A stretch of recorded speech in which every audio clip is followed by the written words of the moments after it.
साधना करने जा रहे हैं वो बाद में आते हैं। पहले जो शक्तियाँ आती हैं वो ये शक्तियाँ आती हैं, 4 शक्तियाँ। इन शक्तियों के बारे में आपको पता होना चाहिए, क्योंकि जब आप साधना करने के लिए बैठेंगे और आपको जब अनुभव शुरू होंगे तो आपका ये कहना होता है, कई बच्चे कहते हैं कि गुरुजी मैं साधना कर रहा था हनुमान जी की, पर दर्शन हुए माँ दुर्गा के, दर्शन हुए उस देवता के, जबकि साधना में किसी और की कर रहा था। तो उसमें उस प्रश्न का जो उत्तर है वो आज की वीडियो में आपको मिलेगा कि ऐसा आपके साथ क्यों होता है। तो वीडियो को ध्यान से सुनिएगा बारीकी से, ताकि एक एक चीज़ आपको बारीकी से समझ में आए। और सबसे पहले आने वाली दीपावली की आपको बहुत बहुत शुभकामनाएं। बाबा भोलेनाथ आप पर कृपा करे और आपके सारे कार्यों को पूर्ण करे। 2 बजे मैं लाइव आऊँगा दोपहर को, आप आ सकते हैं। लाइव में जो भी प्रश्न उत्तर हैं आप पूछ सकते हैं, अपने घर परिवार के बारे में पूछा ले सकते हैं।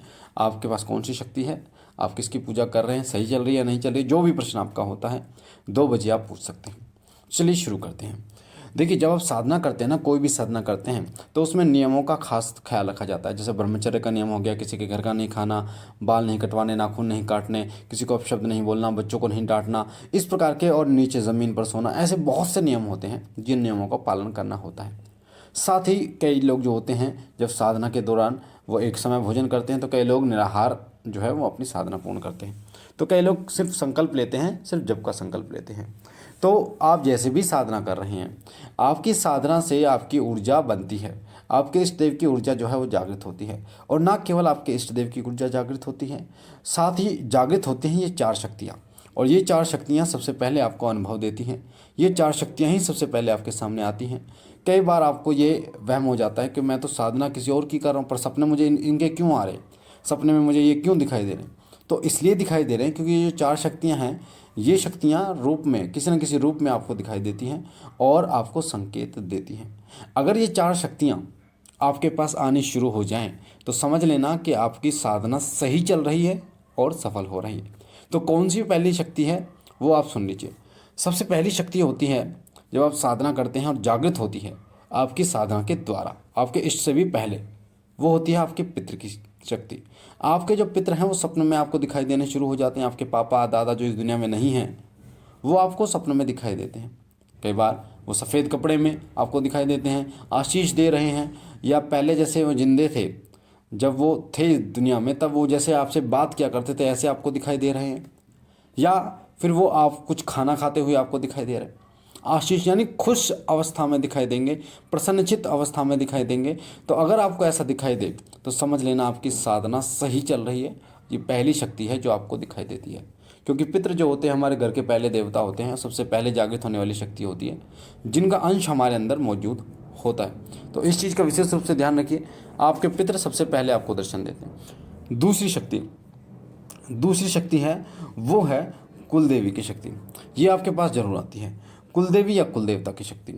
कुलदेवी और कुलदेवता वो होते हैं जो हमारे घर में सबसे पहले पूज्य होते हैं, हमारे पीढ़ियों से जो पूज रहे हैं। जैसे हमारे घर के कुलदेवता गोगा जाहरवीर हैं जो बागड़ में हैं और उनका स्थान है गोगा मैडी के नाम से। उसी तरीके से हमारी जो कुलदेवी हैं वो हमारे घर की कुलदेवी माता शीतला मशानी, हरियाणा में गुड़गांव एक पड़ता है, गुड़गांव शहर, गुड़गांव में माता का बहुत बड़ा सिद्धपीठ दरबार है शीतला मसानी के नाम से। इन्हें बड़ी माता के नाम से जाना जाता है, छोटी माता के नाम से जाना जाता है।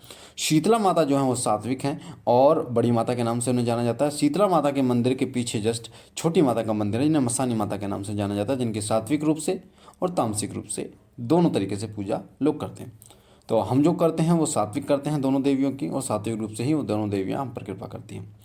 तो आपके घर की कुलदेवी और कुलदेवता आपको दर्शन जरूर देते हैं, उनकी शक्ति जरूर जागृत होती है। और इसके पीछे जो कारण होता है वो होता है कि इनमें आपका तत्व, इनमें आपकी ऊर्जा होती है, क्योंकि आपके पीढ़ी दर पीढ़ी पूज रही होती हैं और इनकी कृपा से आपके घर में जो वंशवेल है वो आगे बढ़ती है। वंशवेल यानी जो पुत्र प्राप्ति होती है वो इन्हीं की कृपा से, संतान प्राप्ति होती है वो इन्हीं की कृपा से आपको होती है। तो दूसरी शक्ति ये है। तीसरी शक्ति है वो है उनके गण।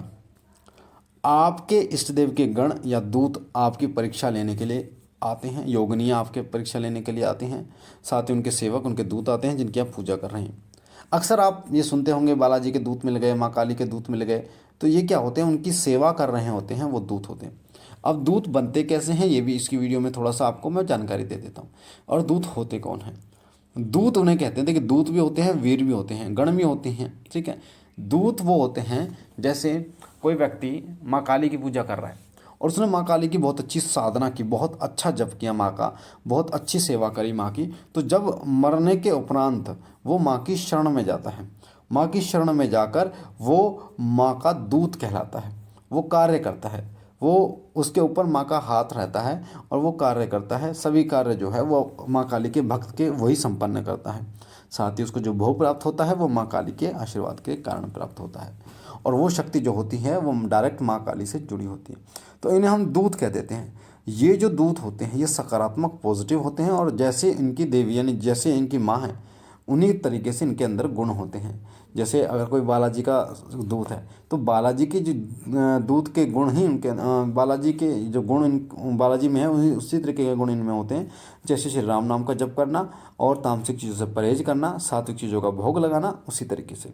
ठीक है, तो ये दूत होते हैं। तो दूत परीक्षा लेने के लिए आते हैं और कई बार योगिनियाँ परीक्षा लेने के लिए आते हैं। कई बच्चे कहते हैं कि गुरुजी मैं साधना कर रहा हूँ पर मुझे संभोग के दृश्य दिखा दे रहे हैं।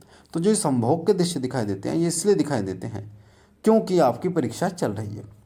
आपको जो योगिनियाँ हैं कई बार वो आपको इस तरीके के सपने दिखाती हैं कि संभोग आपके साथ कोई महिला कर रही है, बहुत खूबसूरत महिला है, संभोग कर रही है और आपका ब्रह्मचर्य टूट गया, स्वप्न दोष हो गया। तो इसमें आपको बहुत सारी चीज़ों का ध्यान रखना होता है साधना काल में। जैसे पवित्रता का विशेष रूप से ध्यान रखना होता है। पवित्र रहने की कोशिश हर तरीके से आपको करनी है। वॉशरूम आप जा रहे हैं, कपड़े आपके गंदे ना हो, आचमन आपने किया हो, शुद्धि, आंतरिक शुद्धि और आपकी बाहरी शुद्धि दोनों बहुत ज़रूरी होती है। अगर शुद्धि नहीं हुई तो ये जो शक्तियाँ हैं ये आपकी परीक्षा लेकर आपकी साधना को खंडित भी कर सकती हैं। चौथी जो शक्ति होती है वो ध्यान से सुनिए। चौथी शक्ति होती है कोई नेगेटिव शक्ति, कोई नकारात्मक शक्ति, कोई भूत या प्रेत या कोई डाकनी शाकनी कोई वो आपकी तरफ आकर्षित हो जाती है। जब आप साधना करते हैं, आपने देखा होगा सीरियलों में भी दिखाते हैं, जब कोई व्यक्ति तपस्या करता है या भक्ति करता है, टूटकर बहुत ज़बरदस्त तरीके से भक्ति करता है, तो उसकी तपस्या को भंग करने के लिए जो है वो राक्षस आते हैं।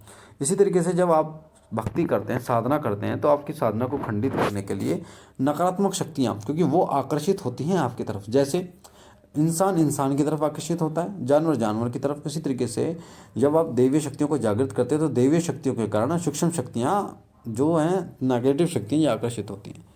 तो इनमें आपको सुरक्षा घेरा लगाना जरूरी होता है, गुरु मंत्र का जप करना जरूरी होता है जिससे किसी प्रकार की दिक्कत ना हो। भगवान गणेश का मंत्र का जप करना होता है आपको, और भगवान भोलेनाथ के मंत्र का जप करना होता है जिससे आपकी सुरक्षा होती है।